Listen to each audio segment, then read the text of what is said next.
I'm on that good cushion alcohol. Hey, I got some bitches I can call. Hey. I don't know what I do when I I don't y'all. know what I would do without I'm y'all. on To to the the day I damn fall. ball. Yeah, long Long as as my my bitch love me. yeah, Yeah, yeah. yeah. Hey, I'm No, telling you. that was a time to be alive.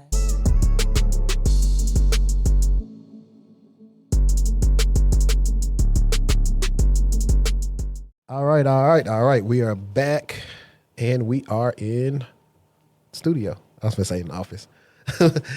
Last week we had some technical difficulties. Let's just leave it where it's at. I should have called it. I'm echoing. That's what the name of the episode should have been. No, for real. Because we probably spent about 15 minutes trying to fix the echo. We spend more than that. The echo, please. Yeah. Please. But now, episode 217, man, we had a lot of interesting topics to talk about as we have on the board. And I think the first, back in the day, what you got, like, remember DOL in school? DOL. It was like daily oral language. You would start like your language class off with that back in the day. Did y'all do that? Give me an example. It would have like, it would just be a language problem or something that you guys would have to do. Like, hey, fix the sentence or something. Like, it'd be like 5 minutes. It's not long. Oh, yeah, yeah.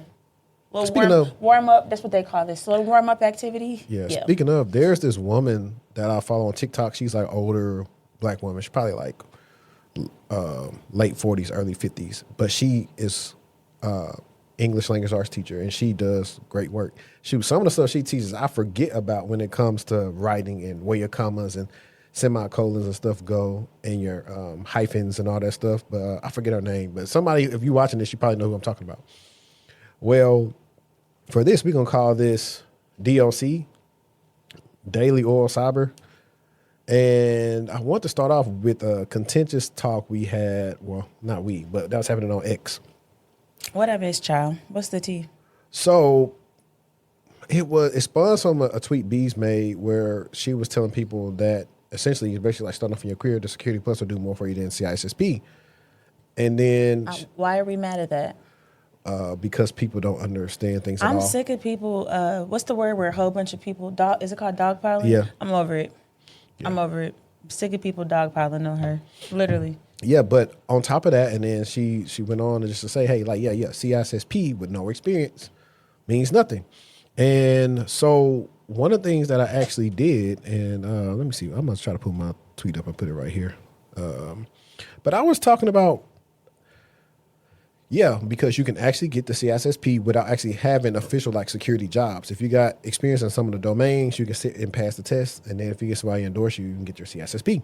So I know people that don't really have experience with the CISSP.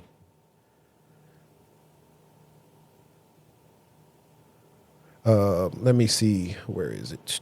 Because everybody was coming on this thing all day, and I was like, bro, y'all trying to argue with me for what? And it's not that nobody's saying it's not important, but early in your career, please focus on some experience and some projects to get you in the door. Well, here we go. I got my thing right here.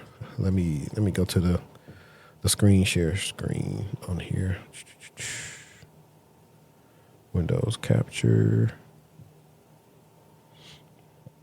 All right. So I pretty much told everybody, now that I have some downtime, y'all got mad when B said getting a CISSP without experience won't get you anywhere.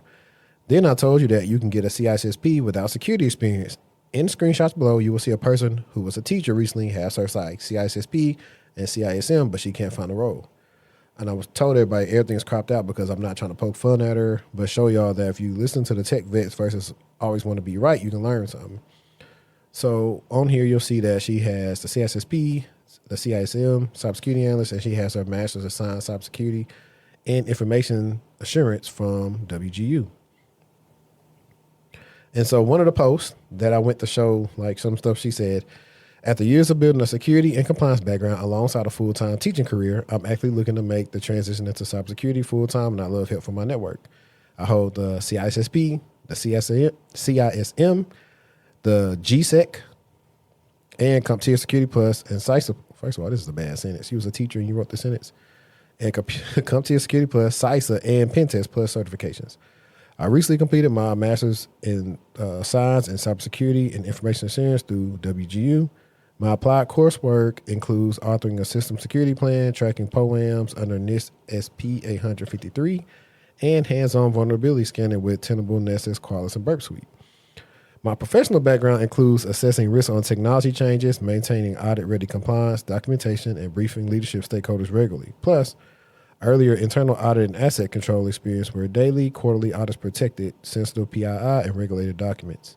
I'm targeting GRC analyst, compliance analyst, and cyber risk analyst roles, and I'm especially interested in companies and government contractors, either remote or in the Hampton Roads area. If you know of any opening, a hiring manager I should talk to, or you're open to a quick 15-minute conversation about your team's work, I genuinely appreciate it. Happy to return the favor for anyone in my network, even though I don't really advocate for that. And I also showed that she completed these like last year. Now, people saying, well, according to the post, she got experience. I'm like, that stuff is not in her job. First of all, Experience. the exposure that she has is all over the place. It's not in one particular niched area. It's all over the Yeah, place. that's why she's trying to go compliance route. But the other thing was that doesn't show up as her work history. She said professional history outside of being a teacher. Mm-hmm. And I know who this is because I might still follow her on TikTok. I know she was out here for a minute. And I remember I wasn't even coming at her the wrong way, but I was like, I was looking at her content. I knew she was a teacher. I said, hey, how are you teaching people how to get security plus stuff like that? What's your background? I mean, granted, you are a teacher, so you know how to do that type of stuff. But I was like, y'all be teaching stuff, but y'all don't really have no practical experience. And I'm validated, not trying to be funny, I'm validated by the fact that it's having a hard time because I just think that's too many certifications That's what for I a just master's. no, and they're all over the place. In pen testing, CISSP, CISM, Security Plus, I can't remember what up and then she done vulnerability scanning, CISA Plus. It's a lot going on there. Yeah. So one guy in the comments said, it's also how they're branding themselves. In my opinion, if I'm looking at a candidate that has a CSSP, I don't care about the applied coursework. What value can they bring to the business? And I said, blame the school they went to. Some guy commented and said, you're kind of proving the opposite point here. She never said she has certs with no experience. She already has professional experience doing risk assessments, compliance, documentation, yada, yada. That's literally GRC. You're misrepresenting what she said. And I said, that's not present anywhere on her work experience. I also used to follow a redacted person on TikTok. They literally just got in the game. And another guy, I think he'd been in there for a while, he said, the whole cyber industry is going through a major shift. Credentials and experience aside, the market is like a bad sci-fi TV movie with earthquakes, tornadoes, and tsunamis all the time. People with 20 plus years are finding it hard to navigate this market. And I said the people with 20 plus years experience don't have competitive skills, and they got complacent, and this is a different job market. Ate them up. I mean, I'm not mad at what she said. I'm not mad at it at all. It's irrelevant and not of value to you if you don't have any experience to back it up. And the whole point of you getting it is because you have the experience and the exposure to back up going to get it. And now you're saying I can go lead. You know what I mean? Facts. And so one guy said, as someone who has interviewed and hired a lot of people, CISSP without experience becomes apparent very quickly in the interview process. Also, there's a ton of GRC folks without technical background being replaced with SEC analysts who actually understand the technology, that part. Somebody actually had a good point. They said, I feel like she had better luck finding a role. She doesn't mention her master's or CISSP, not going to lie. And I agree, because when you're overqualified and you're trying to apply to those... I forgot about the master's. Yeah, that's a lot. Entry-level roles, it's going to be tough for people to want to, because they're already judging you, kind of. And I think in schools, when she should have did... And I think that is like when you got those remote-first schools and you don't have a... Like, that's why I think remote... It depends on how prestigious the university is. But let's say, for instance, like at least you were remote. But if you wanted to, you could have went to Irvin. Yeah, for sure. And you knew that they had a presence in the area for people to get hired. Yeah. See, when you are at a school that's primarily remote and you're not there to the school, there's nowhere you can directly go to say where their presence is unless you go move to the area where that school is. I think the school is based in Utah. I did enough resumes for WGU. I think it's like Mill Creek, Utah or something. So if you're not going to move there, now you're competing with everybody else. And of course, you can go look at the alumni, but the caveat about most WGU alumni is they were already working in the field when they went back to WGU. Mm-hmm. So that's the tough part. I would advise her, and I may even send this to her. I hope she don't take it the wrong way. I probably would advise her to remove some of the certs, especially from the resume. I would too. You need to be very specific about which roles you are applying because it's a lot. Yeah. I would say remove some of the certs, remove. You can try without the masters too if you want CISSP to. plus, security plus, system. It's great. too many. It's too many. I think with her vulnerability management, she should keep CISSA on there. And she should keep the CISM. I mean, that's fine. Wait, what is information security? Yeah, that one? that's fine.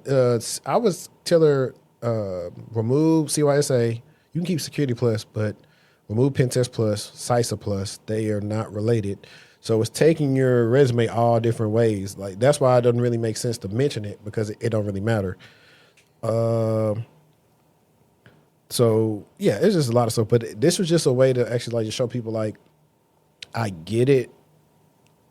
Like there is a different game, but getting a lot of certs with no experience, no internship doesn't usually work the best because at least if you did get an internship, you can say, hey, I worked at an enterprise before and I did X, Y, Z. This is the things I ran into. When you don't and it's not listed on your page, it's hard for us to say, yeah, you're telling me that, but I don't see it anywhere. That's what I tell everybody when it comes to like, they'll do their technical skills on the resume and they got all these cool tools on here. But when I get to their job experience, it's not there. So I'm like, you can't just put these buzzwords on your resume. Because when they ask you questions about them, scenario-based or problem-based. Before you even get to the interview, if they not listening nowhere else, you get axed out. Yeah. Because you just found what's popular, threw it in there, and you have no proof of concept. And then like I also say with your projects and stuff sometimes, a lot of times with those projects, they are only done once. They're done in the coursework or the lab. It's just a lot of different stuff that people are doing because they're listening to like too many different people. And you just got to listen to me. But I'm just saying all in all that it wouldn't hurt y'all to listen to the people who've been here doing it. That's all I would say. Yeah. That's all I would say. You got anything else to add? Nope. Okay.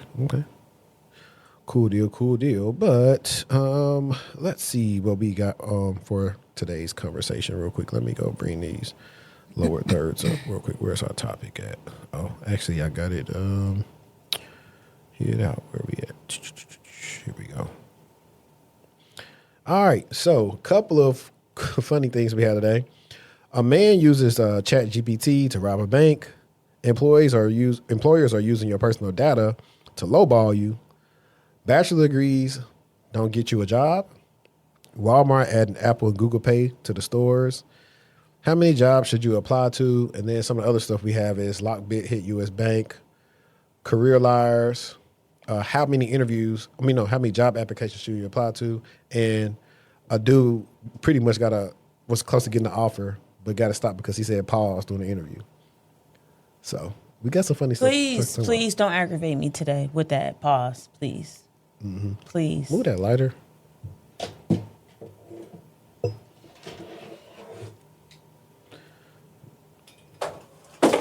All right. Do you want to go first? What would you like me to chat about? Whatever your first article is, or whatever. I think it's the U.S. Bank scenario. Okay. Hold on. Let me get to it. All right. So, U.S. Bank and LockBit. This is a unverified claim. So the ransomware gang, LockBit, we've talked about them time and time again over the last couple of years, posted U.S. Bank, one of America's largest banks, on its dark web leak site with a countdown clock set to expire September 4th. This is not a claim, this is a claim, not a confirmed breach. But the critical detail is that LockBit did not post a data sample. No sample basically means no proof of what, if anything, was actually taken. Ransomware crews use countdown clocks as basically like a pressure tactic. Pay us before this clock hits 0 or we're going to leak the data is kind of how they approach it. So sometimes that data is real. Sometimes the claim is inflated or recycled. We don't know yet in this scenario, but what we can report is that U.S. Bank is reportedly aware of the claim and investigating. And a little background, LockBit was one of the biggest ransomware gangs in the world until law enforcement seized its infrastructure back in February of 2024. It resurfaced in September 2025 with a new version. So the responsible takeaway here is treat this as alleged. If you bank with U.S. Bank, this is a good moment to do some of the basics. Choose a strong password, turn on MFA, take a look at your statements because nothing is completely confirmed here. But just practicing good hygiene as we allow this situation to develop and unfold right before us. These ransom, or not even ransomware, these gangs, I will call them gangs. These gangs really be ganging, and I wish we should do like an episode where we kind of, not a bunch, but we kind of like break them down and we talk about it in a way folks can relate to it, because we know what gangs are, you know what I mean, and they're no different in the tech community. They gonna rep they set by doing specific things to let you know, like, yeah, that's our signature. And I think that it'll be interesting just to kind of see how this unfolds. Is it actually confirmed? How will U.S. Bank approach this situation? You know, so this will be interesting. Yeah. So to be totally honest here, it's a couple of things.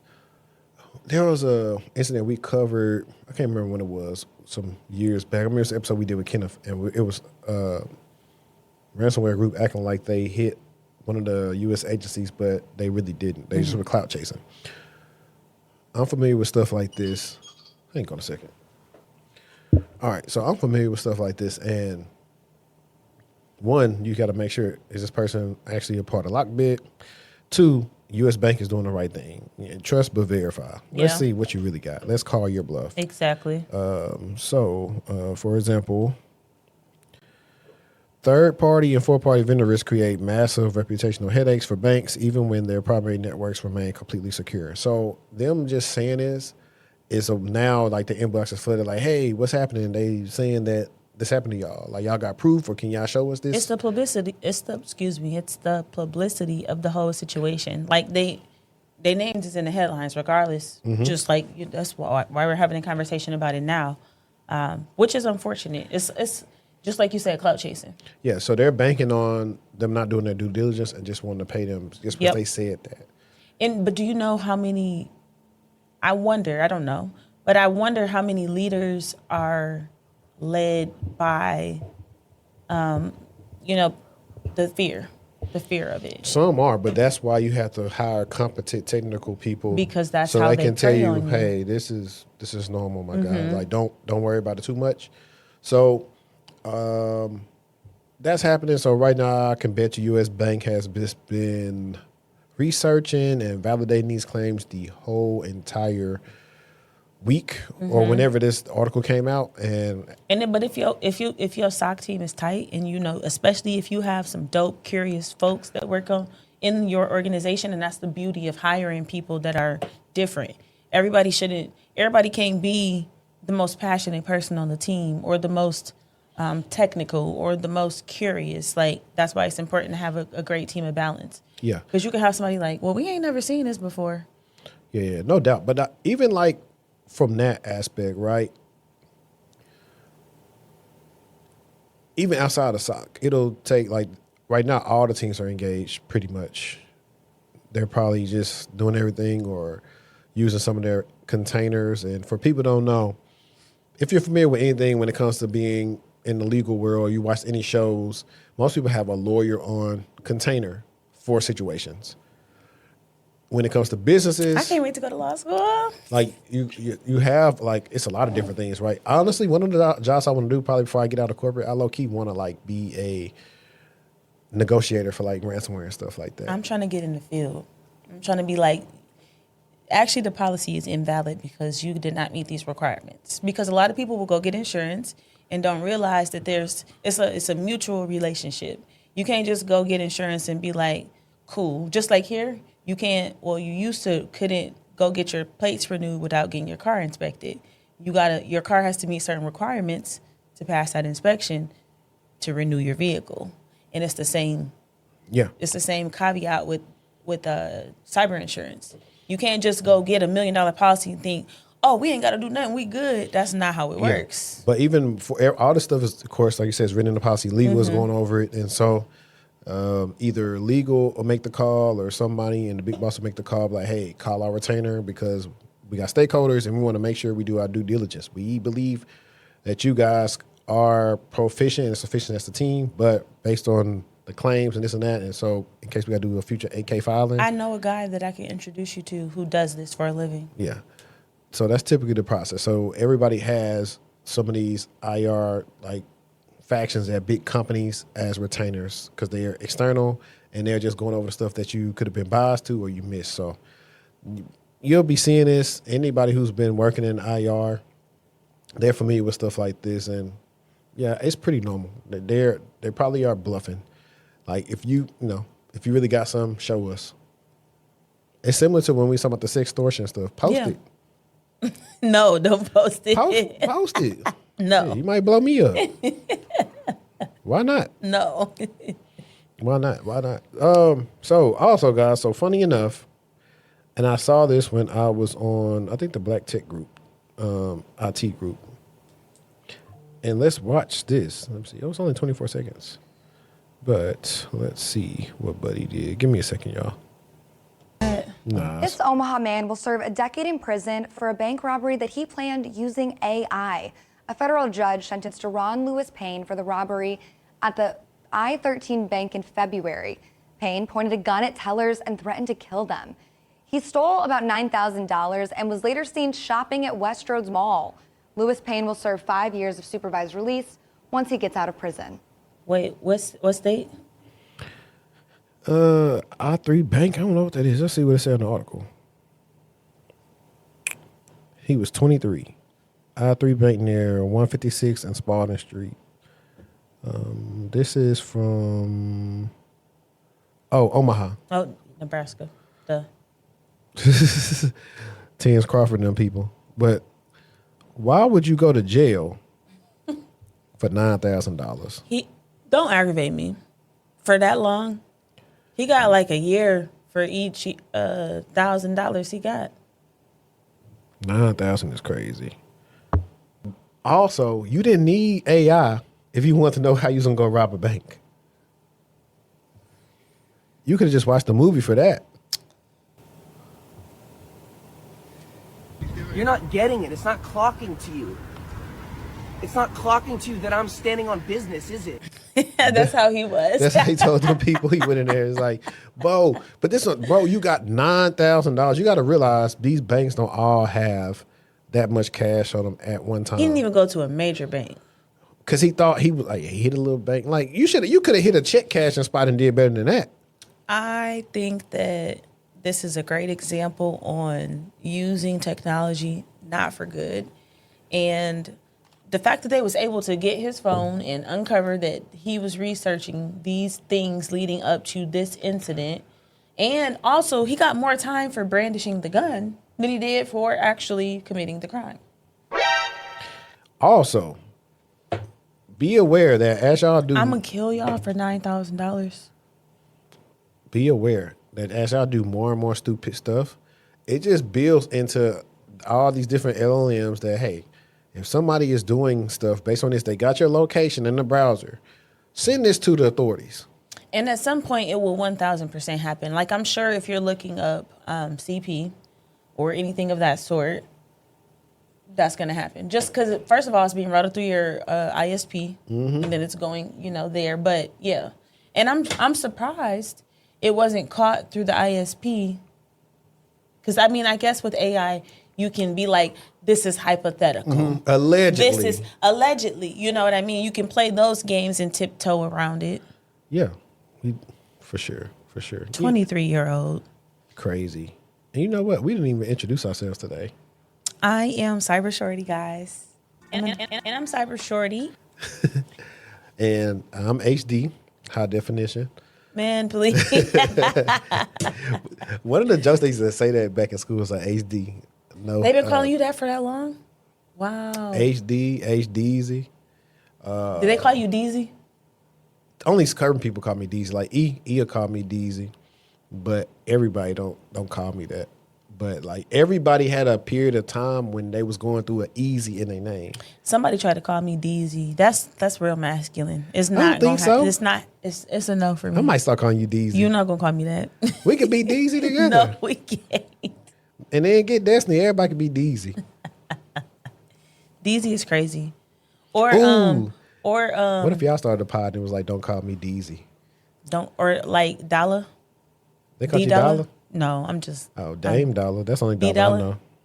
Or dang, I can't think of nothing right now besides Deezy. That's the only thing I can think of. Right. Since that was a short one. You know the funniest thing I heard about? What? When T-Mobile cut the line? Bye. I put that on my list. I saw that on Twitter first. I saw it last night first because I ain't even been Hey. online like that. Them doing that reminds me of like when the people be trying to get my grandma to like, hey, let me get control of your computer, and she be unplugging it from the internet. No, literally. No, like seriously. Like we just, you know what? Shut the whole operation down. Right, Shut so it down. I ain't mad at him. This though. was a brief one, but I thought it was pretty interesting. It has to do with Salt Typhoon, but let me go here. Let me get this hold on real quick. So, T-Mobile security team physically chopped the cable with scissors to expel Chinese state hackers. Report surfaced detailing the incident response maneuver executed by. I'm sorry. What you thinking about? What they actually did? Yes. Hold on. You good? Where we at? It's executed by T-Mobile cybersecurity team to neutralize espionage activity tied to Salt Typhoon, a sophisticated Chinese state-backed threat group that infiltrated major U.S. telecommunication networks, while competitors like AT&T and Verizon suffered extensive breaches involving government wiretap access and call logs. T-Mobile's chief security, Jeb Simon, authorized a physical response. Security staff drove to a data center near Bellevue, Washington, and physically cut an incoming network cable using a pair of scissors. Man, when I tell you we cannot make this up, and I love that we like actually have friends that are in tech because this is outlandish. Like literally got in a Tesla, drove to the data center, and cut the cable. But look, Cut the cable Hey. at the data center. talk about containment. The attack mechanics. Salt Typhoon threat actors were exploiting interconnected routing trust relationships between major telecom providers to move laterally across networks. After months of hunting, T-Mobile identified malicious traffic entering its infrastructure from a router owned by a third-party peer carrier. So that's the key caveat. It wasn't they stuff. It was a third party. They was like, hey, we don't need y'all anyway because y'all should have been doing y'all due diligence job. and y'all getting us hit. Because that's how most of this happened. They didn't hit the big people initially. They went and beat up their cousins and got access to the environment. Rather than waiting on vendor patch cycles, multi-company meetings, or complex software firewall rules that the state-backed hackers could potentially bypass, T-Mobile opted for a physical severed connection. The move completely cut off the Chinese hackers' lateral entry route. The team even framed the severed cable as a trophy at their Bellevue headquarters. I thought that was funny. That's like something you'll see on the show. But that's dope though, because as an employee starting the company, like, and you know, you get that tour, you get hyped up to work here. That's a dope thing to see. Right, for sure. Now, That's funny. what's the other one you posted? Me? Mm-hmm. I have one that talks about. Hold on. And it really ain't got to be something you posted. It could just be something that's interesting to you. that Oh, see you on know there. the one at Walmart and Sam's Club, the tap to pay. Okay. So Walmart and Sam's Club finally go tap to pay. So starting August 24th, Walmart and Sam's Club are rolling out tap to pay, Apple Pay, Google Pay, contactless cards, smartwatches, the whole deal. Select stores, obviously first, all U.S. locations by the end of 2026, fuel stations by mid-2027. If you're wondering Walmart didn't already take Apple Pay? No. If you have never experienced going into Walmart, getting a cart full of groceries, and having to leave the groceries because you came to the store with Apple Pay and vibes, I'm just sorry. It was a time to be alive. But for over a decade, they have pushed their own QR code system. Walmart Pay to keep all that payment data in-house. They even backed a failed anti-Apple project called Currency back in the 2010s. So this isn't just a convenience update. It's actually Walmart giving up a data fight that's been going on for years. Now, I honestly love Tap to Pay. It's more secure if you know, than actually swiping your card physically. But when you tap, your phone uses something called tokenization. It sends a one-time scrambled stand-in number instead of your real card number. So even if a bad actor happens to intercept it, they get a useless token, not your actual account. So when you swipe the magnetic stripe on your card, that's actually providing them your card data. And that's obviously the easiest thing in the world to kind of skim. But Walmart's official wording carefully avoided naming Apple, but a spokesperson confirmed to multiple outlets that both Apple Pay and Google Pay are included. So again, August 24th and nationwide by the end of 2026, fuel stations by mid-2027. For me, that was a thing. Literally, me and my mom went to Walmart 2 times yesterday, and I tried to tap both times I was at Walmart. And I was like, oh, my God. And I lost my wallet, so I got all type of cards and stuff loose in my purse, and it's just a hassle. Bring Tap to Walmart. Thank you kindly. You should insert that clip where it go, they got the Hennessy. What you need is to that? answer that. You ain't seen that video of that girl? Yes, you have. With that bang. And she was real hyped because her friends had got some Hennessy. She was like, they got the Hennessy. Yes, you have. I'm going to send it to you. Only thing I think of when I think about women like that is like, if such and such place ain't safe to go to, where can we go? Oh, if we can't go to Bella Noches, then where can we go? That's all I'm thinking about right now. Have you ever been at Walmart with a cart full of groceries and left? Yes. How many times?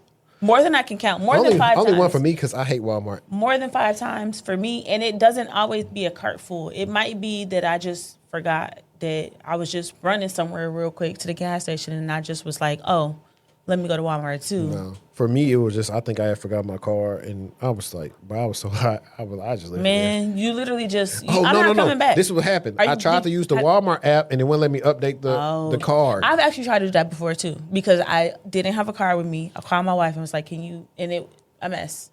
Walmart, come on, please. I get what they were trying to do, but I get what they were trying to do, but it's a larger inconvenience for the larger population. Let me see if we have, dang it. One of the ones I'm missing I used to have was when Randy Jackson used to say, it's going to be a no for me, dog.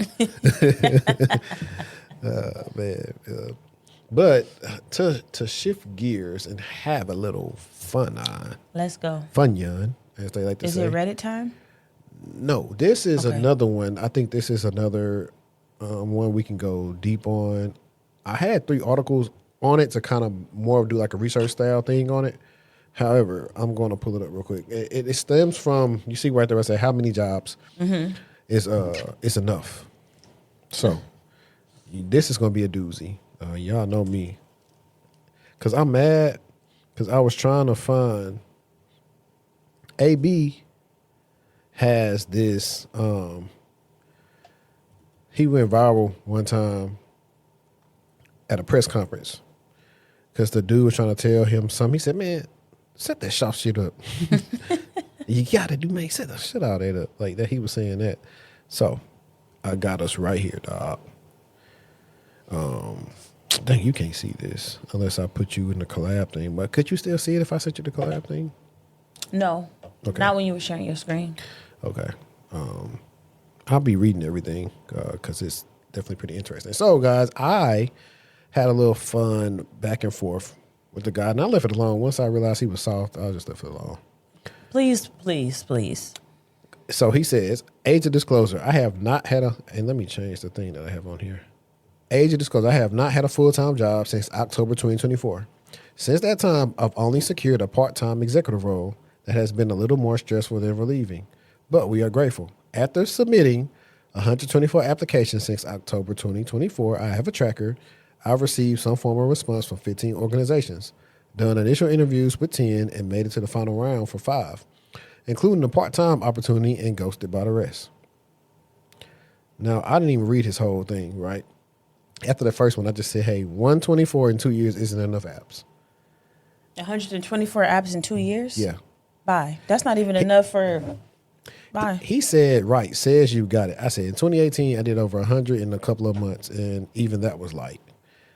Don't mean to be dismissive, but that is not something you should tell people who are doing the best they can. That's what he said. I'm like, dude, you a man. You're not doing the best you can. Exactly. Not just me, anybody. The solution isn't to work harder. I was like, you're a man, and you're not doing the best you can if that's all you apply to in 2 years. That's what you said? Yes. Please say it again. You're a man, and you're not doing the best you can if that's all you apply to in 2 years. Also, you probably have a bad job search strategy. I noticed because of the many clients I helped get jobs over the last 6 years. Some women came over here saying you're a man to him is so harmful, honestly. Sometimes men are the worst enemy to their brethren. You don't know him, nor do you know the field that he's in. So saying 124 apps in 2 years isn't enough. In honesty, without context and kind of wild, he is also helping to raise 2 children, so he's a father. Very much a man. He came here It's the sounding voice frustrated. for me. It's the voice Because for that pissed me. me off because I stopped. I know what type of person you are. When he said that, I stopped. But this is what I got to say to all y'all. Where my thing at real quick? There we go. How the fuck is you gonna tell me about some shit you ain't never seen, bitch ass nigga? You can miss me with the whole ass shenanigans, my nigga. That's what I want to tell him. I was like, bro, you talking about 2, I got 3. It wasn't even about who's doing what. It was just like, that's not enough. And that can be hurtful to you to hear that that's not enough, but that is truly not enough. But all the women, because wait, all of those can be bad. I didn't even finish this whole thing. Let me see what else he said. I worked my networks, got an inside scoop on roles, applied for the roles that I would be considered overqualified for. Number one, you shouldn't apply to stuff you was overqualified for. Tailored my resume without AI. I followed up, sent messages to HR team members, and I've gotten the same response. Now, I'm aware of the recent Stanford University study that has shown how AI has impacted the job market and has segmented many people out of the workforce in almost indefinite way. But I would be dishonest in saying that this response don't sting. For me, It can sting. That's the good thing about it. It can sting. It should sting and have you like, dang, that wasn't enough. right? And that's the beauty of growth. It should sting. It should, because you thought you was doing your big one and someone told you you weren't. But if he wasn't willing to be so soft, we probably could have got somewhere. But I was like, Stop calling him soft, please. It's soft. The fact that you told me is like that ain't how. I don't care whether you got kids, whatever lifestyle. It's soft. I know women that got clients that's in the pot for way more jobs than that. In 2 years, Yes, and I mean, people could do 10 or 20 a okay, day. let's just say, okay, he felt like that was a lot. For example, if the feedback was me and I felt like that was a lot, and you was like, that's nothing, I would be like, dang, well, I would have been like, well, what is an acceptable amount for 2 years of being unemployed? I would ask, and then, because that's a genuine question. Because if you tell me 10,000, I'm just throwing a number out. If you say you should have applied for 10,000 jobs in 2 years, that lets me know that I am way off of where I should or could possibly be. yeah. On X though, there was a chick who said she was unemployed for like a couple of years, and she applied like 10,000. I mean, that's a big number, but I'm just saying that's a big difference than. Hang on, look. He said, for me, this is not about value because I know my worth, but living in reality means realizing that if I desire to move deeper into my life as an artist, I need to also be practical, and that's what I've been. As an artist? Yeah. However, the rejections keep reminding me that there's nothing about my life that has been completely reasonable or normal. My life has never been conventional, even when I wanted to be. I'm going to be honest and say that I have no clue what this means. I just know how this feels. It's confusing, frustrating, and also liberating. My experience may be personal, but it isn't unique. It seems many of us are living a similar experience, and we are searching for new meaning, a new life. Here's a woman. I just came to say, please keep your head up. Please Black go. man, I'm Please praying go. for you, Please and not go. just for the job, but mental capacity. Remember who you are, whose you are. Please get away from me with the voice, please. Hey, man. See, this that bull. This nigga said, praying for you, brother. I'm in church right now. Whisper your name to God. And it's a picture of an empty church. I don't want everybody praying for me, number one. That part. You are doing all you can. That divine role and assignment is coming soon. Continue to stay encouraged, bro. Man gone somewhere. Thank you. Another woman said the same thing I said. In the most respectful way, 124 in 2 years is not enough. Only becoming because it's on trees. You got this, but brother, that's less than one application a day. Even unemployment would disqualify you due to this. Please apply to more, even if you hire someone for $10 on Fiverr or Upwork to do it for you. Respectfully, you only know what I posted. You could have asked other questions. If you are curious about what else has been going on the past 2 years, people really have to learn that social media is only a snapshot of a person's life and what they choose I to mean, disclose. but you put it in, you put it out as in like I want some feedback, and then weren't happy when you kind of received some of that feedback. And again, it's okay if it does sting, but the sting is it's trying to help you realize like, okay, I need to switch it up. And if it's not been being successful for you, then maybe you do need to switch it up. Yeah, she said, well, I was. And, no, and she said, whatever, she gave a disclaimer before she, in the most respectful way. And I understand what you did, woo, woo, woo. And I think that we have to get past like kind of our egos, and you might hear or learn or understand some things that you're doing that are not working for you. Yeah. So she said, well, I responded to what you posted. You're being sensitive to a response of what you posted. If it was 1,000, I have a question, but it's simply your effort. Maybe not share next time or give a better perspective. Good luck, brother. And yeah, that's the same thing. When I made my post, another woman replied to it, and she also said, well, I applied to 1,000. I said, now that's a better number. It looked a little spray and pray-ish, but that's a better number. And the people, like I said, willing to get out their feelings, I can show you some things. Literally. I mean, it's a numbers game. It's a numbers game. That's what it is. It's a numbers game. I deal with so many people who have not got no callbacks, emails, dry, everything. And most of the time, it's all bad packaging. They got a bad LinkedIn, bad resume. You could be bad at interviewer. We talked about this before. Yeah. So now we go from some of these people in the last 90 days have increased their salaries by 30K, almost 30K, and almost 50K. Mm-hmm. And somebody listening is going to say, how? Because we did the work. I just posted, I helped my client do a salary negotiation. He had 2 offers. One came in for the low ball. It was 80 G's, and then they was talking about we'll move you to 85 in January if you hitting your KPIs. And I was like, man, that's low, bro. Because the role was low, more of a tier 3, like SOC analyst role. I said that's super low. The average was 110 to something. So they super low. And we tried to negotiate for that. They didn't want to budge. And then when it came to EY came in, I think, at 85. I said, they came at 85. We can get some more. Wrote up a good negotiation script. And I'm probably going to tell people on Monday or something like that if they want that script to join my mailing list. But he was able to get them just base. I think we went from 85 to 96K. And then I think, got his bonus and stuff. So his comp is probably going to be 6-figure comp. Mm-hmm. And so he's went from making currently $68,000 that he about to be making 96. Hey, let's go. That's one.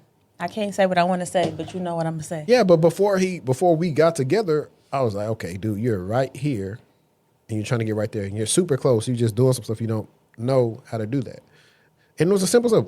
I would tell everybody, hey, if you applying to jobs and if your strategy ain't working, it's time to change up the strategy, point blank, period. Whether that involves bringing in a career coach, practicing your interview skills, practicing answering questions, interviewing.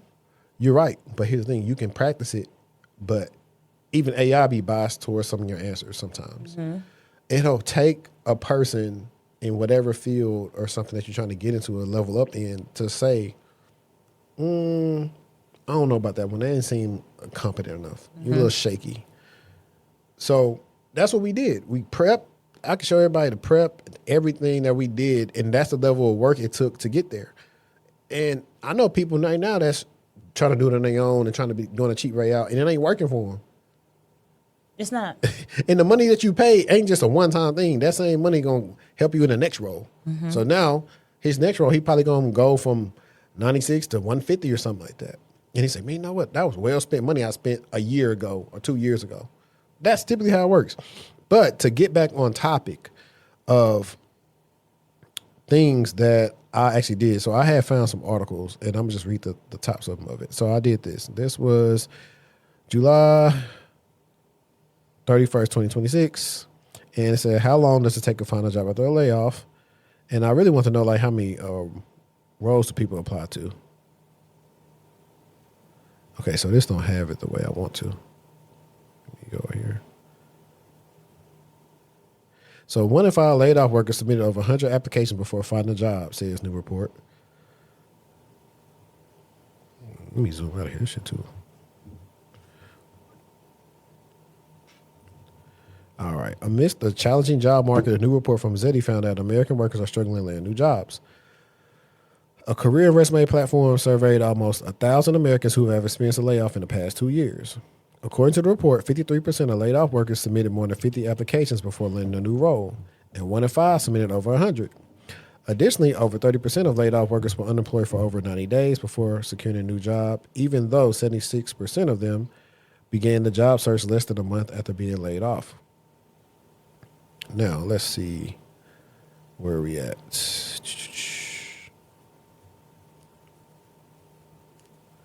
They talking about how much stuff I don't care about. Because I have some numbers in my write-up that maybe I should just go to real quick. Let me see. Let me do this. So, yeah. Reemployment timelines and the current economic landscapes demonstrate a marked divergence between central tendencies. Bureau of Labor Statistics data cited by Career Minds demonstrated that the median duration of unemployment stands 11.6 weeks. So that's 3 months, whereas the mean stretches to 26 weeks. And so that's cool now. Application volume. So the friction inherent in candidates processing has forced a significant escalation in application output. ZETI's empirical research indicates that, we already read this, 53% of laid off workers were required to submit more than 50 apps, with 20% submitting over 100 apps before finding a role. And so we got a good chart right here. Less than 25 applications, 19% of candidates. 25 to 50, 28%. 51 to 100, 33%. Greater than 150 applications, 4%. As Resume World highlights, typical candidates yield offer letters within a baseline range of 100 to 200 total submitted applications over the life cycle of their search. The conversion funnel narrows drastically. Corporate roles regularly attract hundreds of applicants while screening only 6 to 10 candidates for initial interviews. So, yeah, they got some search strategies on here for people where, like, hey, if you do 10 or 15 a week, so 10 to 15. So we're going to say at the most he did 10 apps a week. It's what, 52 weeks, right? That'll be 520 apps. I mean, a lot of applications, all applications don't have to be a lengthy process. Some of them can be easy submit, easy apply. But you kind of want to watch out for them joints because sometimes it was an article. I don't know if I read it. I'm just saying to add to the number. No. I'm with you. But some of them I found out, like if you do LinkedIn Easy Apply, it's removing stuff from your resume and stuff and pushing you down, and it's not working the way it should In your favor. if you would apply it on the site. But all in all, I just thought it was like, I got a homie who, when I was talking about earlier about how the job did him down bad, he been applying to like 10 a day. So he been having his interviews come in and everything else. Yeah, so, he on that. When you frustrated and tired, you be like, let me just do something crazy. And I'm not saying the guy isn't frustrated or tired, but he may just want to kind of revamp and rethink the way he's approaching his current situation. Yeah, no, I agree. I agree with that. And like I said, in all actuality, like, he could have just asked. Like, when I was doing my 100, they were still somewhat targeted. I wouldn't just apply to any everything. Now, in some instances, though, there were some roles, there was some overlap, but I don't think I was the best fit for them. But I was just applying to all stuff security related that was in the region. Or, at the time, remote wasn't big. So that's another thing, too. Now it's more remote stuff like, shit, make you an agent. Yeah. And I would have said, well, if that's the case, like, you probably got a skill set where you probably can do something on your own. Like, we could have talked, because he was like, executive boards. I didn't even, because my objective wasn't even to be, well, what type of executive are you? I wasn't even trying to play him. Like, a lot of people, like, do that. I really wasn't. I was like, I just think it's like, you, okay, cool. You skinned your knee and you still crying over, hey, man, go disinfect it, put some Neosporin on it, put a Band-Aid on it, and get on about your day. I sure was going to ask you about that, Nelly. I'm childish. Walmart, dirty grocery cart, slipped me. You said dirty grocery cart. Dirty. I bent down and like slipped my arm. Crazy. Yeah. Crazy. So, let me see. If you want to read some of my next ones, because what else? I don't think you really added anything else, but I got some other stuff on there that's pretty interesting. I have a degrees versus job. It's called the underemployment. Okay, what's that, Reddit? No. Okay, so let's do this then. I have so that undergrad degree don't equal a job. They actually come from a TikTok. Oh, well, let's watch TikTok first. Yeah, let's go to the TikTok and then go into that. So, Well, maybe we should read the article first, then listen to the TikTok. it's fine. What's it called? The Underemployment Reality. Okay, go ahead. All right, so the Federal Reserve Bank of New York says that in the first quarter of 2026, 41.5% of recent college grads were working in jobs that don't even require a bachelor's degree. Unemployment for that group sat around 5.7%. Underemployment means you have a job, but it's below what your degree was supposed to unlock. The 2 in 5 recent grads are living that reality right now. Economists have named this cause elite overproduction, a term originally from complexity science Peter Turkin and applied to today's labor market by Lightcast economist Ron Hetrick. It means we're minting more credentialed grads than the economy has degree level chairs to seat them in. Just so we're fair on air, elite overproduction is one economist framing, not settled law, but the underemployment numbers themselves are straight from the feds. The degree used to be the key that opened the door. Now more and more, it's just a table stakes, the thing that gets you to the door. What actually opens it is the proof of skill. So what we've been talking about, a portfolio, a lab, a certification you earned, a project you shipped. And that right there is the entire reason we do and talk about the things that we talk about. We're not just recapping kind of news. We want to help you find the news, plus what are the next steps when you get the news. And I think that in this market, it's really important that you can show that you are beating the people who claim that they know. You need to be able to showcase that skill set and not just know anything kind of in particular. So I don't know. I think that this one was kind of important to me because 41.5% of recent grads is a big number. Yeah. I told you I've had plenty of jobs that were not in my field. Yeah. I think everybody I think that it does bear credence in some of the parts what the dude said in the video, but not all. So let me see. Let me make you bigger real quick. I actually got some cool things for cost. Like we have a whole segue we can go through for like everything. An undergrad degree is to get you an education, not to get you a job. And I don't know when we lost that information. I think it's partly because universities push for everybody to go to school because they want to get paid. They want the money. They need your enrollment.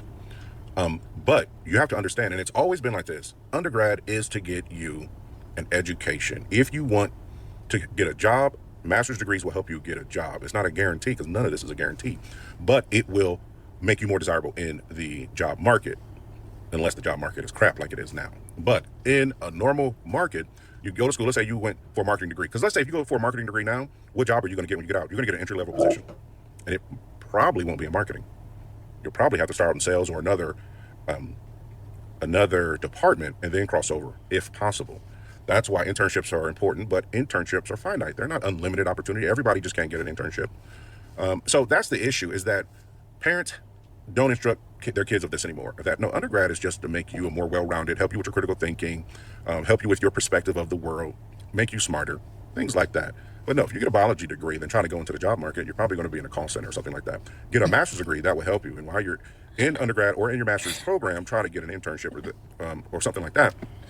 But usually, universities will say, well, if you didn't get a job, you should have networked more. Who did you network? Did you network with your fellow students and all this other stuff? So they try to put the onus on you. Where part of it, yeah, I get that, but I think they only do that because they oversell the value of a degree. They oversell what the purpose of a degree is.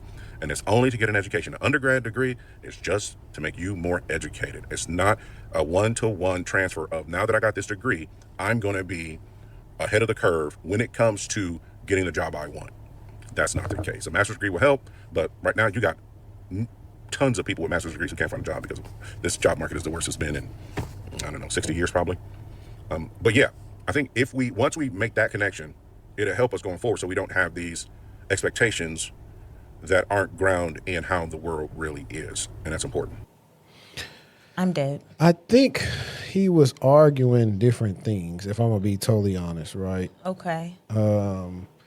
He was on like, if you go get like he brought up certain degrees that can make his point in. Of course, you ain't gonna be doing that with a bachelor's in biology. You already know that before you go in because you're gonna master in biology. Then are you gonna try to be a medical doctor or whatever, or are you gonna try to go be a physical therapist? Those degrees, of course, like you may not get any work. Not all degrees require you to go get a secondary degree. Right. Yeah. And also a master's doesn't always all the time just make you look better because you could be overqualified. So the real argument should have been, and let me switch to the thing where I put the lower third for us for. The purpose of the bachelor's is to find you a job, but you need to look at curriculums and programs where the minimum qualifications are for a bachelor's. If you are trying to go to school and major in biology or whatever you want to go get into, then, I mean, for the most part, you're going to be stuck like Chuck. Like you said, things like marketing and everything else. But he's leaving some stuff out with that. Back in the day, you had to, whatever he was doing marketing, you had to go do these internships, all this stuff. But now, it's a little bit different in marketing. But you can go work with a smaller brand or something on Instagram, right? Mm-hmm. And say, hey, look, I'm in school. I don't got no internship right now, but I want to see how I could take you from 1,000 Instagram followers to like 50,000 or something. Are you down for me to help you? It's totally free. I'm just trying to work out something so I have proof of concepts. You got a brand. I want to help you take your sales from, $3,000 a month to 30,000. You can go do these opportunities on your own. Mm-hmm. You don't absolutely need to wait on that. So by the time you go against the next candidate, you have a bachelor's, but you also got experience that you made. So I don't think he was arguing in good faith. I really don't think his argument was the best. He should have said those certain degrees, like bachelor's in certain professions, will not get you a job. It was just for you to be educated. I think that's what he should have said, because it's not all the same. Because I think I understand where he was trying to go with it, and I think some of it kind of became a little bit overgeneralized, but I do think I was able to understand what he meant, and I don't necessarily disagree with him, because we talked about this too. College is just not about going to class and doing homework. Mm-hmm. It's about learning how to deal with conflicts and how to get yourself out of situations and how to have conversations. We talked about financial aid. Like, that's a big piece of your college experience, is learning how to maneuver through financial aid issues, because 9 times out of 10, you're going to experience at least one. Yeah, no. I mean, not that that's what college is about, but I'm just saying that's something, if you never are made, I don't know. Bye. Oh, this is my screen. I'm so dumb. The whole time I've been trying to figure out what this extra thing is. I'm looking at your thing, and it's my screen. I'm an idiot. But he was, like I said, he was cherry picking the majors, because, hey, go ask somebody in engineering, did they not be able to get a job with their bachelor's degree? Go ask a nurse. No, that's what I said. Yeah. So, I feel like I get what he was trying to say, but all degrees don't require you to go get a secondary degree. There are bachelors that you just can stop there. For sure. And since he said that, let's do this. So there's another one. I'm gonna try to read these joints out. It was a video I came across, and it was about like the degrees that make the most money over a 10-year span for people. Mm. So I thought this was very interesting. Let me see where we at.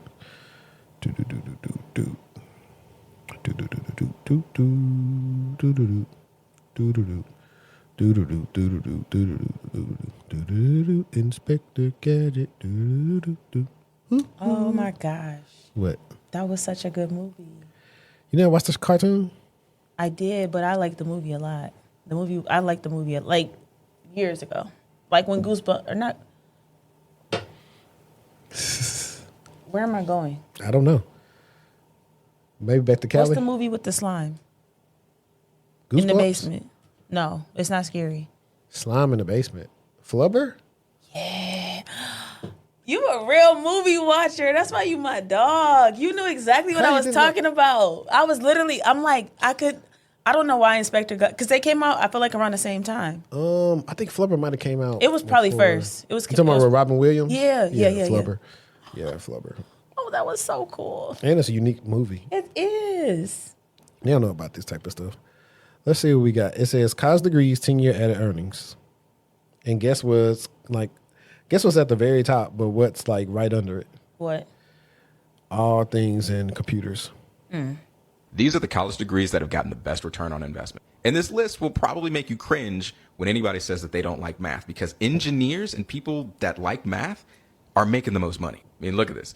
Electrical engineering, computer engineering, chemical engineering, general engineering. Or if engineering wasn't really your thing, then finance and economics, those two things will take care of you too. But I do want to point out, nursing is right here. Nursing is actually one of the sleeper careers that lead to real wealth in America. I made a different video about that. You should go check it out. Now to some of the degrees with the lowest return on investment.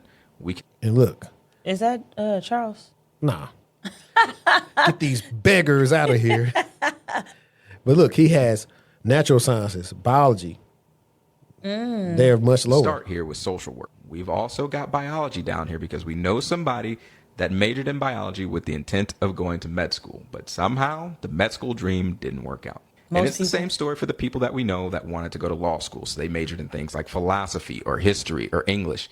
And boy, oh boy, if that LSAT didn't work out for them, well, here they are. And as sobering as it might be, young people need this information. They need to know where the money's at so they don't go wasting money getting a degree that's not going to help them in the future. Because if these young people go get degrees in things that they love, right, but just don't pay very well, then they're setting their future selves up for a lot of frustration. But let me know what you think, because how do people in the lower ROI section recover later in life? If you like these sorts of discussions, like and follow for more. Oh my do sound God. like Charles. That literally sounded like him. I didn't even see the video. Eight down.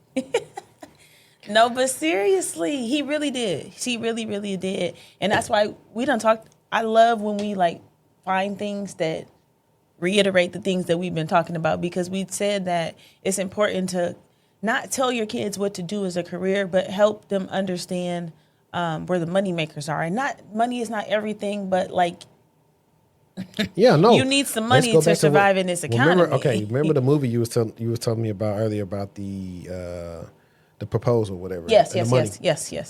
Now let's flip Indecent it. proposal. College wasn't about you going to find your passion and make money. It was about you going there, picking a major to make money that you can fund your passion later on. And that's what a lot of people who don't have people that went to school, all this other stuff, they not tapped in. Oh, go major. Now, granted, all my people, I love everybody do all type of jobs.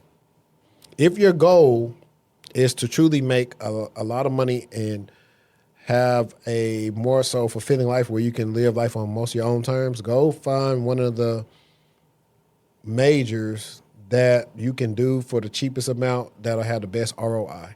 Like you said, I think one of the main reasons why people didn't do law school and med school because of the price. And on top of that, in the time, the investment of your time. And even now with all the new student loan, like caps, a lot of these people that come from the different backgrounds not gonna be able to go to law school and med school because it's expensive. So unless your parents been putting away money for you for the last 18 years for you to go to med school or whatever you want to do in college, it ain't gonna happen. Oh my gosh, I didn't even think about that, making your traditional time spent in school much longer because there's a financial cap on what you can receive. I didn't think about that when we was talking about it. Yeah, so if you go, when you think about that, there's that aspect of it. I've said this and people got mad at me on Facebook. Go where you can go make some money early on. Like for me, I want to be an architect. I'm not skilled at drawing. I know I'm not skilled at drafting. Really? Like designing stuff? Yeah, like stuff like this, like the outsides, right there. Mm-hmm. And then also I got to tell people too, interior designers hate when y'all confuse them for interior decorators. They're not the same. They are not the same at all. I got a friend that's an interior designer. They go to the same school that the architects go to. They just focus more about the specs on the inside. They design like, I want to say, I got to double check. I think one of my friends of mine designed she designed some, or it was another chick that I knew. They designed the 7-Eleven sock or something like that. And a lot of the stuff that they go through, because I talked to one about doing my closet. It's learning how to use different softwares too. Yeah. In addition to that, but then they got other stuff in it, measurements. Yeah. Also bills out. Like, hey, you can't just you got structural engineering. I guess a whole bunch of stuff you can go research and do these things. But I looked at the salary at that time, and it was like I was gonna start off probably like making 40 G's. And I was just like, bro, these people mine used to live in the studio and all this other stuff. I said, ain't no way possible I'm finna throw away having fun in college to go only make that amount of money. Let me go major in something that's gonna give me the freedom to have fun in college and also go make money afterwards. And that's what I picked. And it's happened to be something that I liked. But if it wasn't something I really liked, I would do this long enough so I could figure out how I could do that. Like right now, who knows how much, like I've already been in, next year be like 13 years. Maybe I make it a 20. And then after the 20, maybe I'm doing this. Mm-hmm. Maybe I'm doing, I know one of the things I was telling somebody about, I want to start my own consulting thing because I want to give people a shot on working on stuff that they don't normally get shot for. So there's different things that your interests change as you get older. And that's just like why it's so hard for them people to tell an 18-year-old go what to do for the rest of their life. Man, it's really hard. It's really, really, really hard. It's actually unfortunate, and it's a lot of pressure that we're putting on folks, because I'm one person at 18. I was in college like, yeah, I'm going to be a doctor. And then in the back of my mind, I was like, I don't really know how I'm finna do that for real. It sounded good. It sounded like you was going to give me a little bit more respect and take me serious, but in action and in behavior and in passing the classes and the coursework, two completely different things. Yeah, 100%. And so I would say, look at those majors we just showed. If you have kids that will be in college soon or maybe in 2 years, start planning now. Start figuring out if they are going to do something that's not going to make a lot of money, you need to make sure how they go to school for the least amount of money. And so like my mom told me the other day that my sister actually benefited getting some grants and some more scholarships. So she may not have to pay nothing at all, might not even have to use no loans.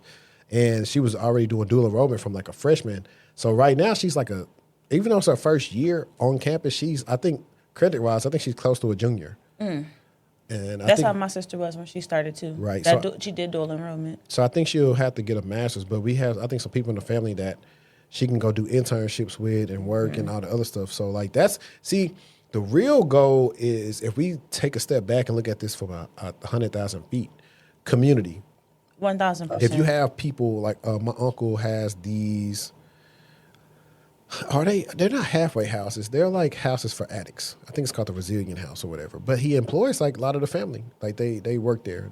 Some people went to school and they got certain degrees and they do so. So he putting on for the fam. When you do stuff like that, you can actually help kids who are in college. So you get you a job, like normally work study gonna pay you like $7.25, maybe $8. Now, if you got stuff like this and you're billing insurance and everything else, you can pay kids like $25 an hour, $30 an hour while they're in school. That's a lot when you're in school. That's a lot when you out of school. That's what some people raising their kids on. Exactly. You know that? Yeah. But I'm just saying, like, that's the stuff that people need to look into. If you really want everybody to go do all these different majors, the foundation and the infrastructure need to be set where everybody can thrive, because it ain't nothing worse than getting out of school and having to suffer because you don't have any connects. Nobody you directly knows this. You don't have a top tier law firm you can go intern at. All these different things, that's what people are not thinking about. Like, I'll take it a step further. I was 18 at the time. I think my cousins were like 19. Somebody introduced us to Primerica. And my uncle that I'm telling you that got all the stuff going on. Is that the insurance people?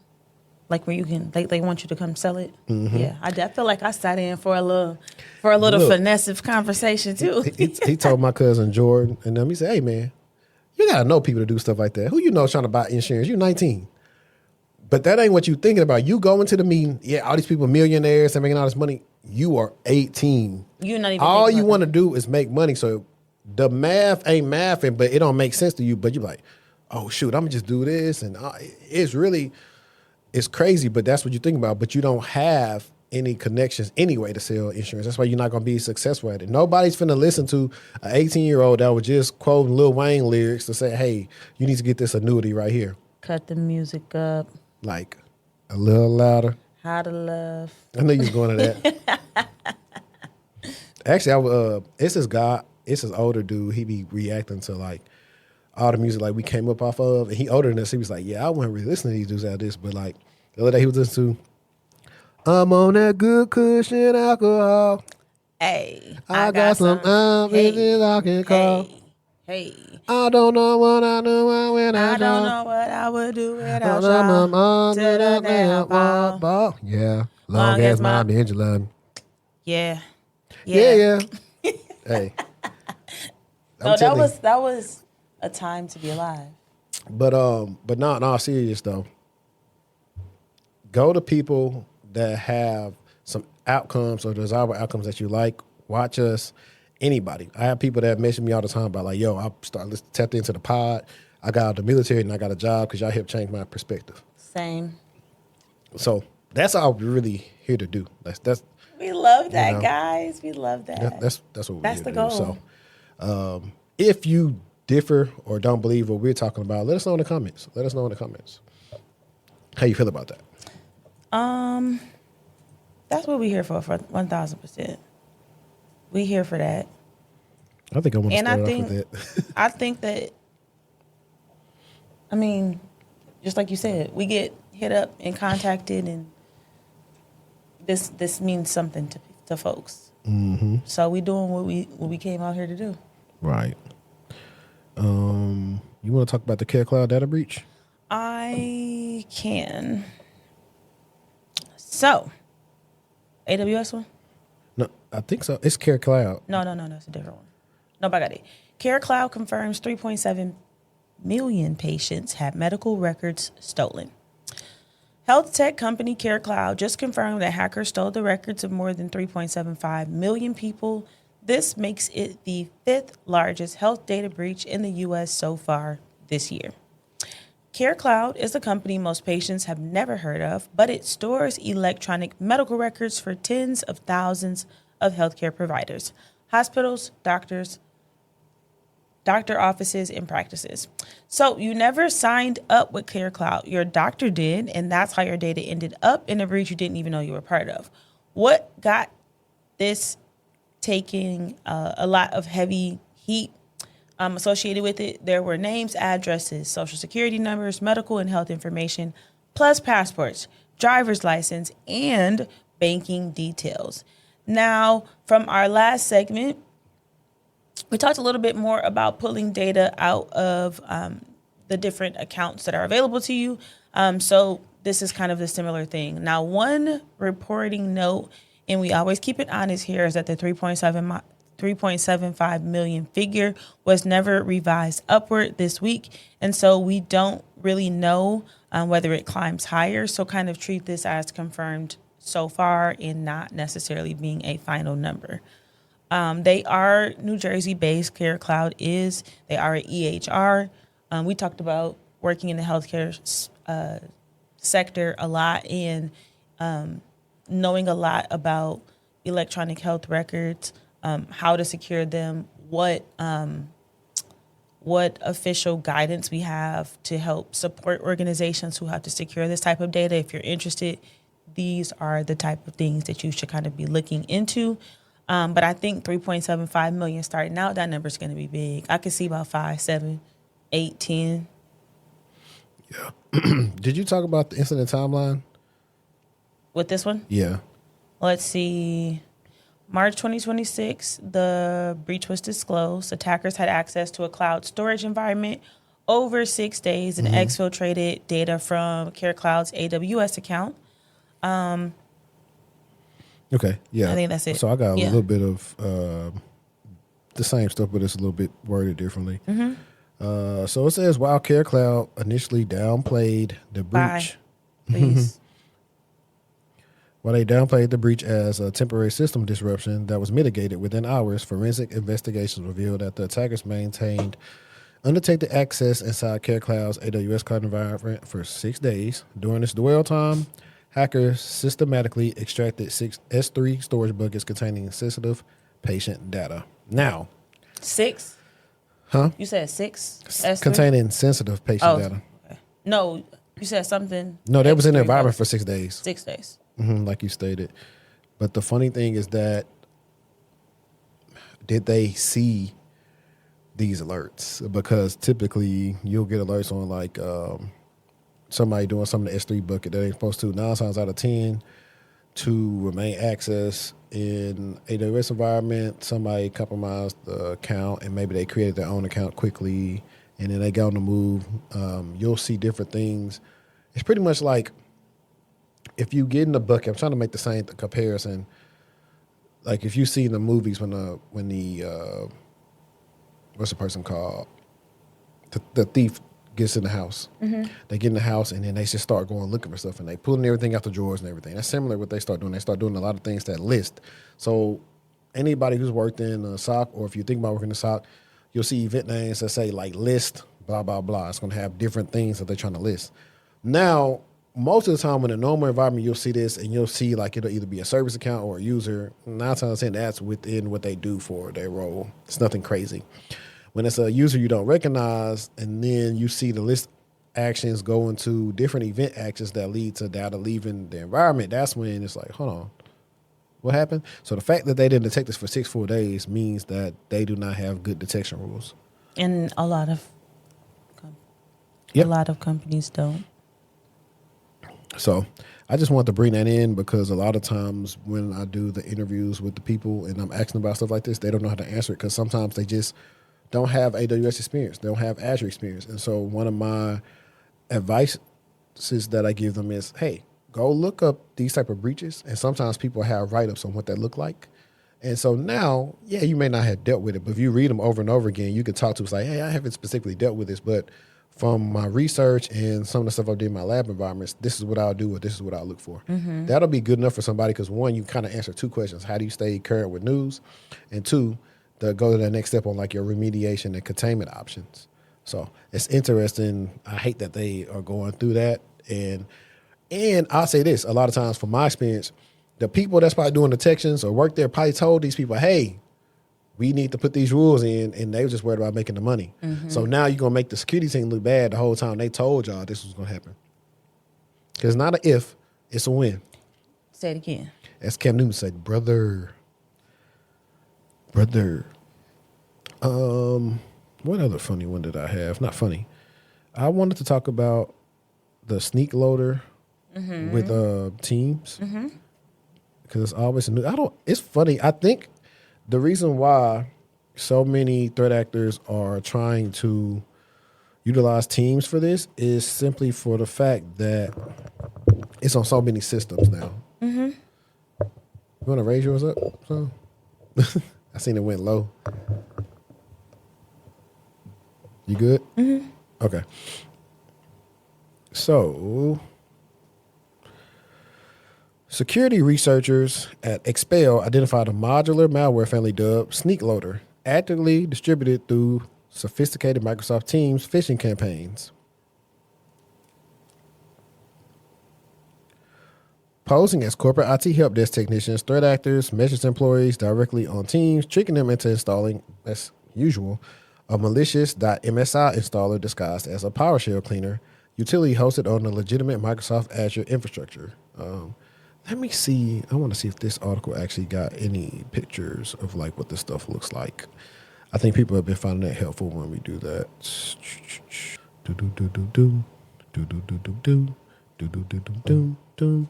What they you want for my nigga? But no, so this is what is this? That's a Python script. It's ss.py. So the installer extracts a PowerShell script cleaner.ps1 and a zip archive containing the Python framework of malicious Python script, precompiled Python libraries, and several fake Microsoft runtime DLLs. So Snykloader was named as such because of his unusual combination of Python, PowerShell, C#, and C++, blending up 3 program languages in a single module. So Expel identified the following Snykloader modules after setting up a honeypot pinging the attacker C2, posing as a legitimate victim. So System Profiler connects the hostname, username, privilege level, running processes, services, domain details, and number of computers in Active Directory. The persistent module creates a randomly named scheduled task that launches Snykloader at user logon and daily at 10 a.m., so it's scheduled for that time. Phish Locker displays a convincing fake Windows lock screen to capture the user's login password, which is what's it? Marcus Hutchins posted something like that the other day. It was like a malware. It might be the same thing, but it literally looked like a Windows lock screen, and people were falling for it. Traffic redirector creates a reverse proxy that lets attackers reach internal network services or route internal traffic through the infected computer. There's an interactive shell rat, which is a remote access Trojan, allows attackers to remotely execute PowerShell commands in their receive output. Stream Master VNC streams the victim's desktop and enables remote mouse and keyboard of active sessions, which is a lot of times when you would see VNC on like certain alerts, you be like, hey, y'all got to take that out because we don't use VNC. People abuse VNC and it could happen to y'all. Reports which malware modules and associated threads are currently running. So here's that task that it schedules at 10 a.m. This is actually cool. I'm glad I actually switched to this for this very reason. And here's the fake Windows lock screen. That's crazy. You want to see it? I don't know if you could peek. Hold on, I'm stuck.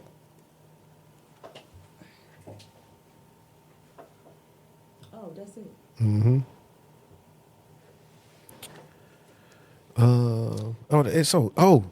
I'm reading the article that Hutchins wrote. Okay. Because Hutchins says that based on Snykloader's focus on measuring Active Directory environment size, it's likely that it's used in ransomware operations. Yeah, so that's the end of it. That's crazy that I was talking about, because I follow him and he puts a lot of stuff on there. So a lot of times when I'm telling y'all to follow the right people, like, of course, you're probably not going to talk to Marcus Hutchins all the time one-on-one when it comes to being on LinkedIn with him. However, for the simple fact that he's always posting stuff like this, I just thought it was pretty cool and interesting to talk about. And there's another way of telling your end users, hey, we're not gonna send y'all nothing to install over the network. Yeah. So don't try it. Yeah, at all. I feel like it was the employers using the work surveillance to figure out what the lowest salary you take. You want me to do that? Yeah, you can do it. The work number, your salary is a product. This one's a good one. So there's a very good chance your salary history is being sold right now through a company you've never heard of called The Work Number. The Work Number is run by Equifax. Yes, that Equifax. Your employer feeds your income and employment data into it, usually straight from payroll, often without you ever really noticing. By Equifax's own published figures, the database holds more than 823 million records from nearly 5 million employers. Lenders, landlords, and background checkers pay to pull your info. Now, the concern that privacy advocates are raising is the interpretation. If a prospective employer can see what you currently make, that can quietly set the ceiling on what they offer you. It's hard to negotiate from a number they already know. The verified fact is that the data exists and gets sold. The used to lowball you, quote unquote, piece is the critique. And obviously that's going to be a real concern. But if we think about the empowering part, you can freeze it just like a credit freeze. You can request the employment data report and lock the file so it isn't handed out, knowing this is obviously going to be a step in allowing you to actually freeze that information. But the work number, again, it is the Equifax Workforce Solution, formerly known as TAUX. Equifax acquired them in 2007. They are a consumer reporting agency under the FCRA. Hold on. They aggregate employment and income data from employers, payroll processors, and they sell it to verifiers. 823 million records from 5 million employers, 58 million after hours verifications in 2025. You can request a free employment data report and freeze your file. Period. Salary key equals a one-time code you generate to authorize a specific disclosure. Dang, so they got your credit tied You never up. used the work number? No. So there's been times where I've had background checks where I had to And go they have verify to. I work somewhere. Mm-hmm. So I had to go on my work number and go pull something that I could post. I didn't know or that was a whatever. thing. Yeah, because sometimes if you don't have it, then they'll say, "Well, give us a pay stub or a W-2 or something." Oh, from the Yeah, so that's the alternative. If you were trying to prove you work somewhere, you didn't want them to have access. Then you could do all that. You just got to redact personal information when you send it to the people. And I actually had my friend he recently did the other way because he has his work number frozen. Most people who are OE, overemployed, they freeze their work number for that very reason. So people can't just be snooping and seeing what they got going on. So it's an easy process. It's still, to me, I don't care what you seen I made. Whatever I made at this last job don't have nothing to do. don't have nothing to do with this one. you. Don't got nothing to do with you at this new So, job. I just want to say that for the people because of this could be a reason why you see some salary so low. Like I have a client and she was like, yeah, I'm not going to go through with whatever role it was. She was like, let me see what she said. Because they always be full of it when it comes to Kindle. Okay. She was like, I had my recruiter screening with blank company. I think I'm going to pass on it. The JD salary range was $97,000 to $184,000. The recruiter says only those in New York City and Seattle qualify for that tier. Everyone else is $97,000 through $161K. But they want to hire someone at the midpoint of 132. So they had a salary to grow into in the role. She was like, utter BS. I was like, I agree. And she was like, Flock, the same thing happened when she was interviewing Flock. She's like, Flock wanted me to have the same sort of compensation, $135K, which is why I now say they for sure didn't hire me because they wanted to keep it low. These companies are either banking on people being desperate to accept anything or they don't care if you have multiple jobs because there's no way they're requiring so much experience but paying so low. I said, I think it's a bit of both. Yeah. Yeah. So I think it's a bit of both.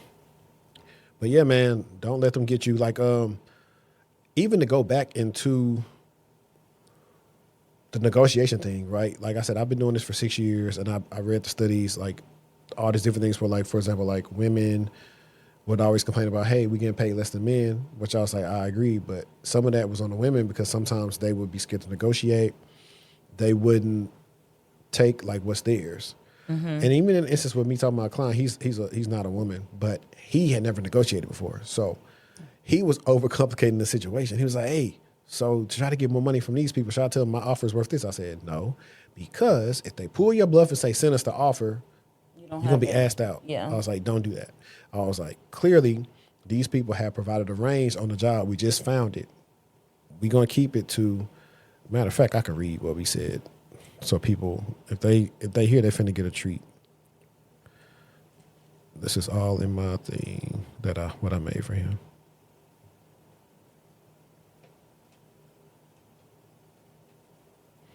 So, hello, Blank. Thank you for the offer and the time you and the team have invested throughout this process. I've enjoyed every conversation, and I'm genuinely excited about the possibility of contributing as the senior security analyst on the Blank team. Given the scope of the role, since it was upgraded to the senior level, current market data for the position and the salary range outlined in the job description, I was hoping for a salary in the range of $100,000 to $110,000. I'm confident we can find a compensation package that works for both sides and would be happy to discuss further. And they just came back and they gave him 96 from 85. So I was like, they expect you to negotiate. That's what I told them the whole time. I'm getting him to not shoot a 7 first. They expect you to negotiate. And This is imagine if you normal. wouldn't have.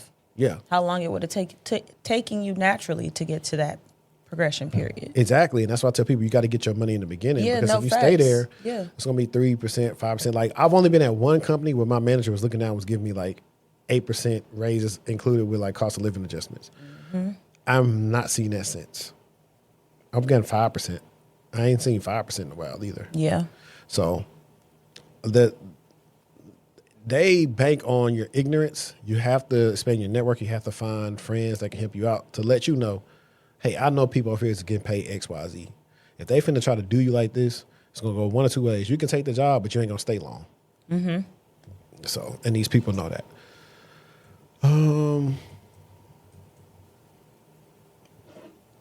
You had some Reddits on your thing.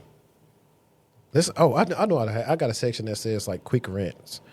And so that'll make me go to the the threads I had. It's the it could be real quick. I don't even think I'm gonna pull this one up. And so the guy said, working in recruiting and staffing, you get all the tea. Just witnessed a dude immediately get turned down for a regional sales manager role because he said pause when the hiring manager asked if he would be able to figure out how to milk BLB for extra in this company. Hiring manager literally ended the call with no further questions or comments. Y'all dudes got to grow up, man. There's a time and place, and pause stopped being funny 15 years ago, for real. My dear brother's saying... Wait. I thought he was saying pause because he was reading something from ChatGPT. Nah. Wait. Rewind the story. He was like, pause. I don't know what a B.O.B. is, but I'm assuming it's something that has to do with sales or something. Please. I need y'all to be more aware how that joke lands in adult conversations. Yeah. And there was another guy that had a job. He got a job, then he got it rescinded because he couldn't pass the drug test. But at the same time, the state he lives in is legal. That's not a reason for you not to pass the drug test. Well, I don't know why people tested for marijuana. It wasn't because it was some hard drug. I had a director tell me, say, I don't care what drugs you do when you're in here, as long as you're getting your job done. So really only industries they do that's like really more so the healthcare field. That's like the healthcare, and then I think a media company I work for, they had me do a drug test. Why? I don't know, but I don't smoke anyway, so I don't have nothing to worry about that. But even then, just going there with that fake pee. You just got to make sure it's warm enough. If it ain't stay warm, then I'm it gonna work. screaming. For real, I know a homie that used that plenty of times and passed the drug test with the fake pee. You never used the fake pee? No. You can get a pregnant woman pee too, I think. But it's going to show up as the hormone say, congratulations, you pregnant. I'm screaming.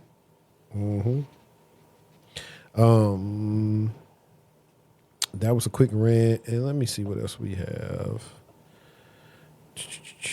I don't know if you wanted to get into any of your Reddits.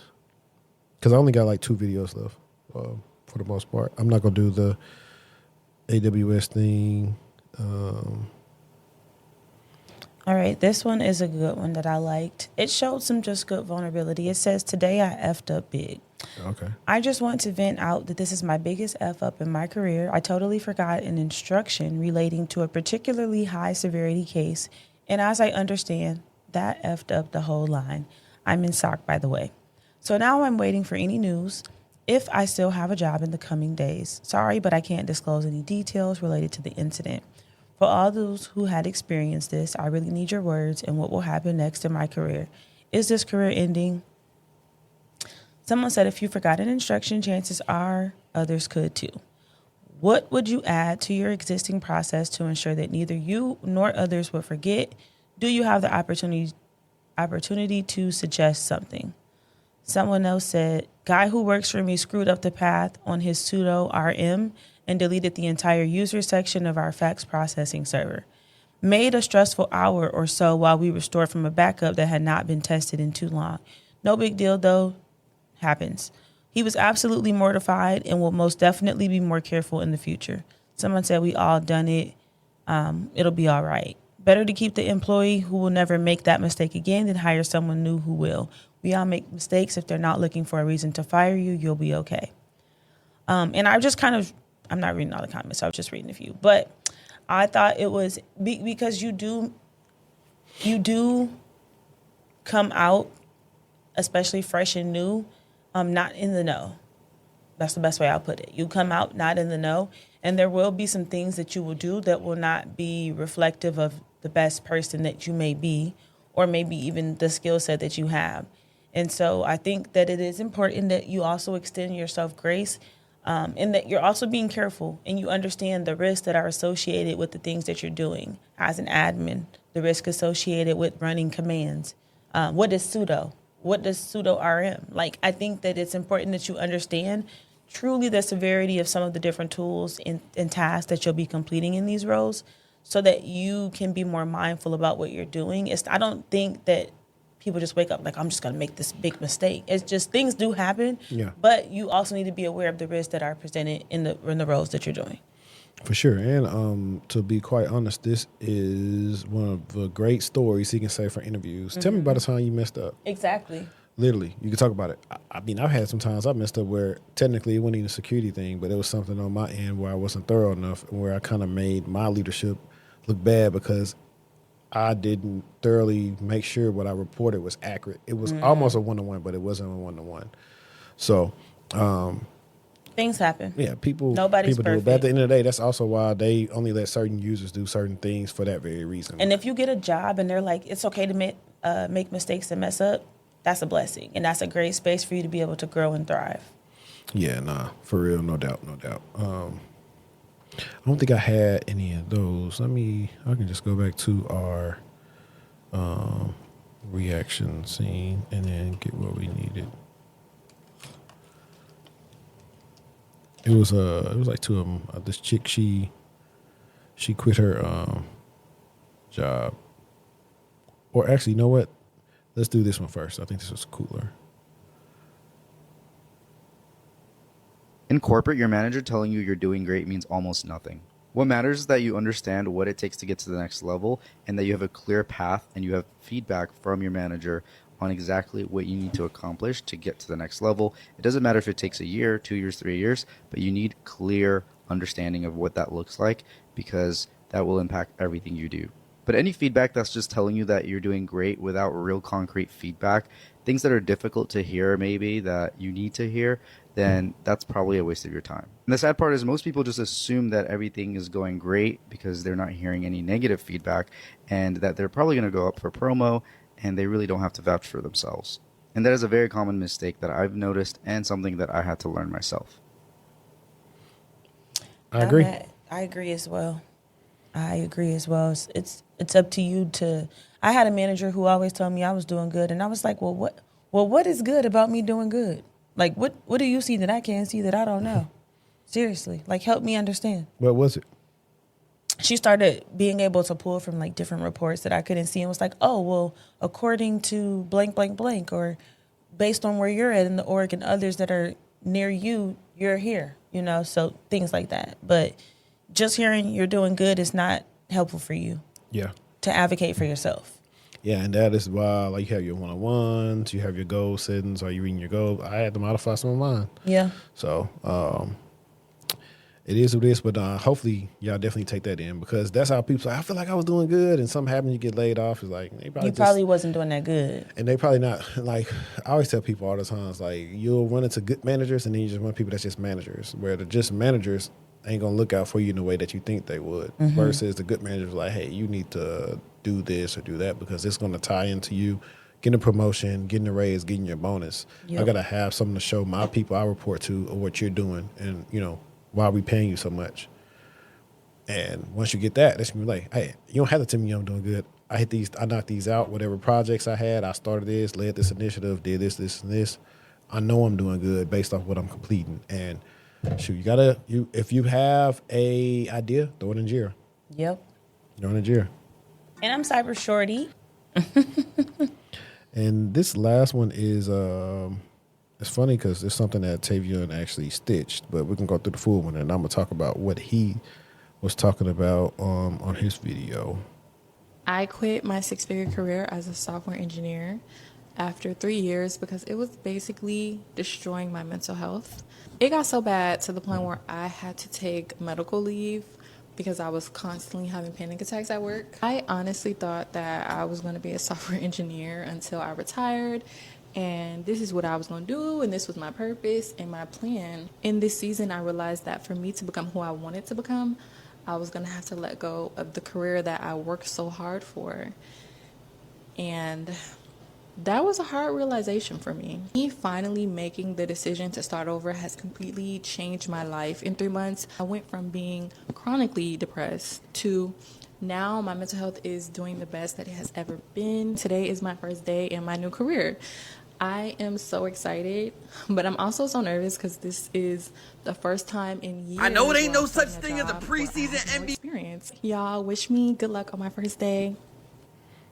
Okay, so to let everybody know, she actually went ahead and pivoted into doing GRC, but Tavion actually had an even brilliant take on this because this is one of the rock stars that I've worked with in my career. So let me download his real quick because I never knew he was going through this. And so I'm the type of person, if I know you're going through something like this, I'll be the first one to tell you, bro, you're a genius, stay hating. Like, I don't even know, just telling you what you want to hear type stuff.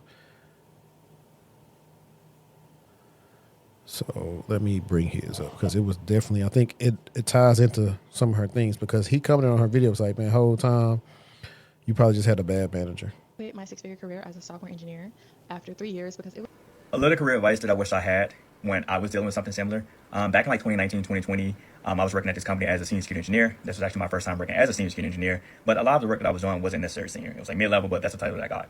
And at that company, I had like 3 or 4 different managers. We had like 2 or 3 different directors. Like it was like a revolving door at that company. And you can only imagine when you have that many people coming and going, how disruptive things can be, how personalities can be different, and how people just have different outlooks or different solutions for different problems.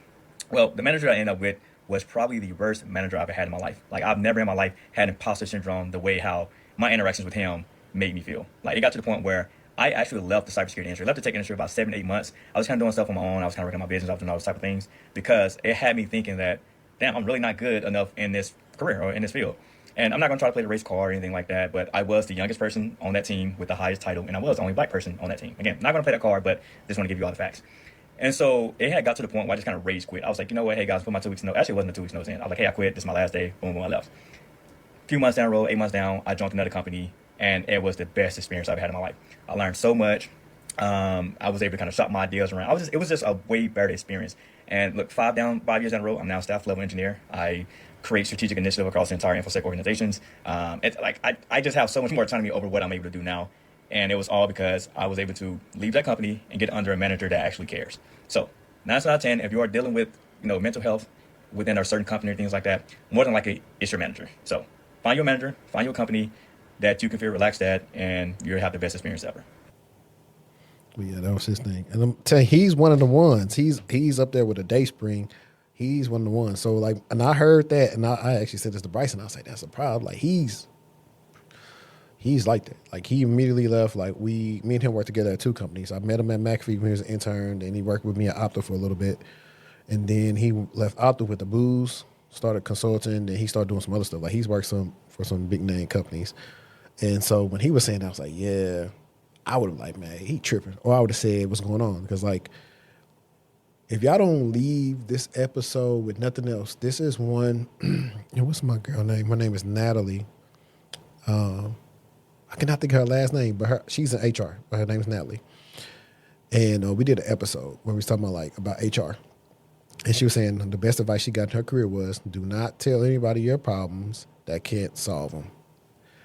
So if you going through stuff like this, don't tell these issues to nobody that can't solve them. I tell Marquise this all the time. Like we literally was talking about this, like stuff. I was like, remember? And then he hit me with some good news. Like I remember what you told me, and it worked out. So sometimes your direct manager is probably a hater.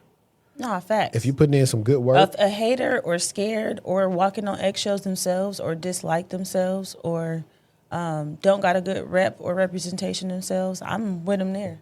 Yeah. So sometimes you just have to go with your move and leave. Leave, or if they don't. I'm an advocate for leaving, especially because of bad management, because they are going to dictate your career progression and growth for the most part. They're going to recommend to their manager, and their manager is going to follow what they recommend. So if it's not a good relationship and it can't be fixed, it can't be worked on, it can't be improved, I would hit the road, Jack. Yeah, exactly. And so that's what I thought about that. I think we hit everything. I think by the next time we come back together, we'll be in September, right? Maybe not. I think so, because I know you got some travel plans. Maybe not. Okay.